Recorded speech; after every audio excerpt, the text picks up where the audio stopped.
I'm gonna skip chapter 10 because it is boring. Most are boring. See, the reason I read the Bible or doing some commentary things because it draw my attention or interesting things, right? Make me thinking.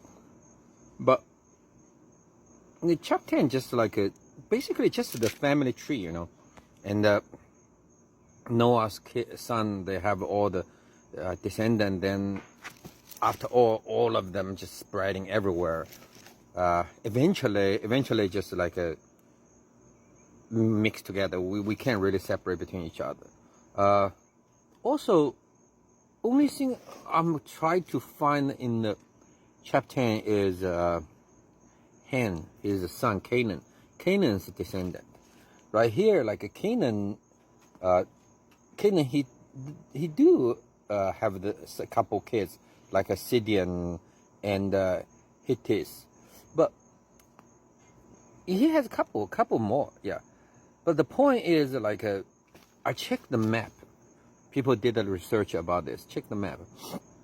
Canaan's kids most are around the Cyprus, the island Cyprus, and I think around that area, yeah. Like so after a while, Canaan, his descendants are extinguished, just eliminated. I don't know, like so probably the curse just lifted by itself. Otherwise, people from that area will be the slave of the slave, right? Yeah, I don't know. Just that's the chapter 10. So nothing really draw my interest. Okay. What else? Chapter 10. Yeah, I'm not trying to like explain all the name meaning through the Hebrew or whatever. At this point, it's the early stage there. To research early stage people's like a name meaning whatever, it makes some kind of sense. You see the original points where they started, the thoughts behind it. But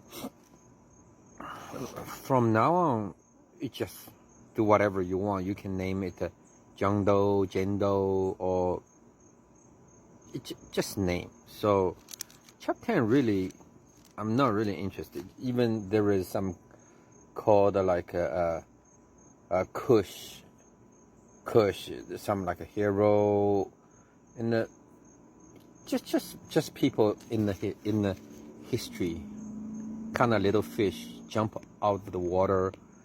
That's it. Maybe people hero like or rich or famous, whatever, like Elon Musk, Bill Gates, or Trump, whatever.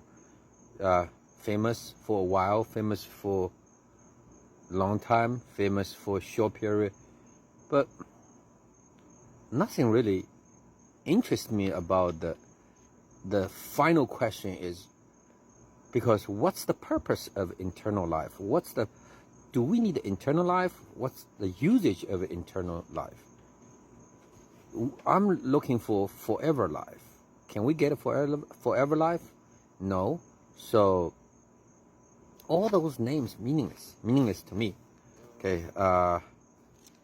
Let me just close chapter 10. I'm not talking about chapter 10 anymore. Okay.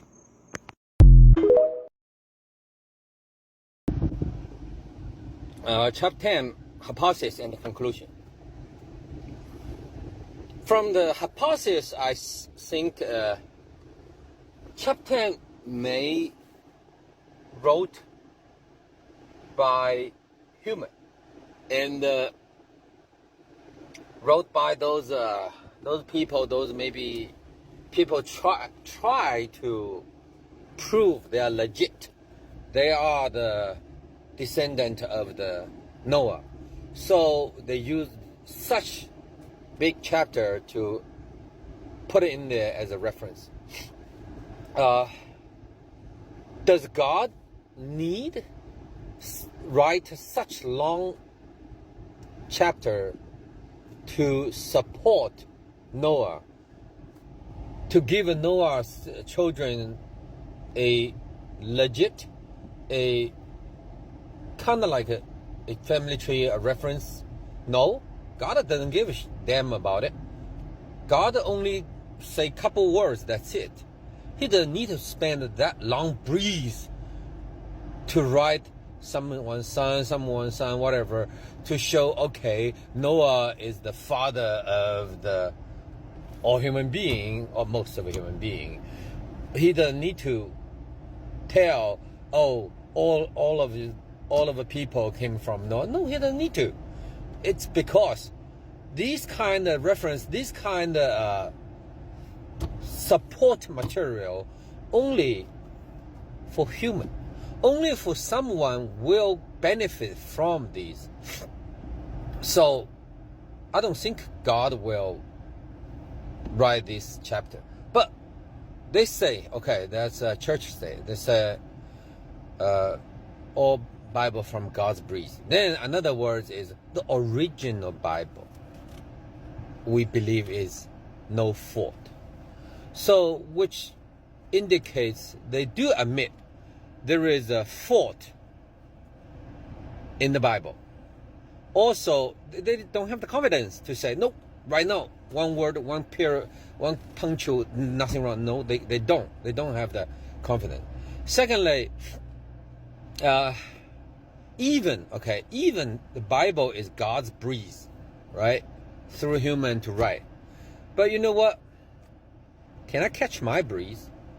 Yeah, sometimes, when you breathe in a certain pattern, suddenly, because your little ego pops out, right? So break the breathing pattern. But does it affect the big things? No.